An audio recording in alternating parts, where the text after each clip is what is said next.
So what parts of what we heard from President Erdogan yesterday, what are the policies that led to such a dramatic rally in the lira in yesterday's session, more than 20% to the upside?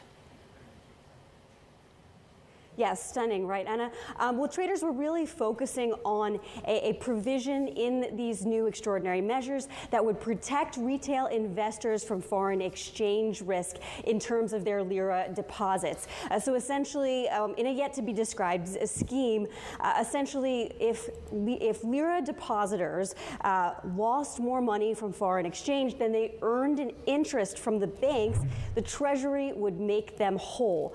So the idea was to discourage dollar hoarding. We'd seen the Turkish people start moving their money out of lira, and that would be something that's very dangerous for the economy.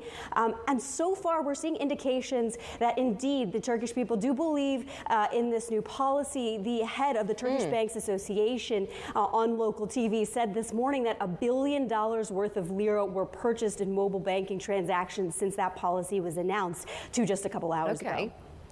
Okay, and what are analysts saying here? You described it as yet to be fully fleshed out, you know, some of the detail here. Perhaps that has a bearing on what analysts think this can really do longer term. Yeah, I mean, look, analysts see this as kind of a little bit of a trick, a sleight of hand, because the policy overall from Erdogan is not changing. He still wants to see more interest rate cuts. And as we've seen in the past, what Erdogan wants, he is likely to get from the central bank.